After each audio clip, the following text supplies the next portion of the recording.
ఈరోజు జగన్మోహన్ రెడ్డి గారు ఎమ్మెల్యే అయ్యారు కానీ అసెంబ్లీకి రావట్లేదు అని కాదు.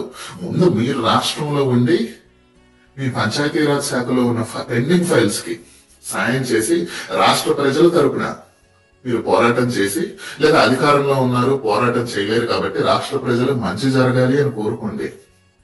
యాసిడ్ దాడులు జరుగుతున్నాయి, చిన్న చిన్న పిల్లలు రేపులు చేస్తున్నారు, వాటికి హోమ్ మినిస్టర్ ఏ బాధ్యత వహిస్తుంది అనేసి అడగండి, ఫాలో అప్ చేయండి. మిర్చి రైతులకు పంట మద్దతు ధర రావట్లేదు, వాళ్ళ పరిస్థితులు ఏంటో తెలుసుకోండి, వాళ్ళకి న్యాయం చేయండి.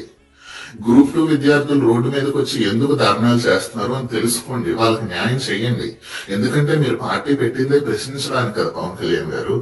మీరు అధికారంలో ఉన్నా గానీ మీరు ప్రశ్నించలేకపోయినా అట్లీస్ట్ న్యాయం చేయడానికి ట్రై చేయండి.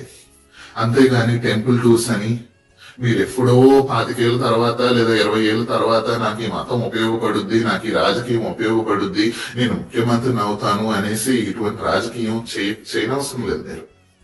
మీకు నిజంగా జనాలకు మంచి చెయ్యాలి అని అనుకుంటే మీకు ఎమ్మెల్యే పదవి ఉన్నా, ఎమ్మెల్యే పదవి లేకపోయినా, అధికారంలో ఉన్నా, అధికారంలో లేకపోయినా గానీ 2013లో మీరు ఏ మాటలైతే చెప్పారో ఆ మాటల ప్రకారంగా మీరు జనాలకు మంచి చెయ్యాలి అనుకుని జనాల తరపున పోరాటం చేస్తే పవన్ కళ్యాణ్ గారు మీకే కులము, మతము, 2 పార్టీలు అడ్డా అవసరం లేదు.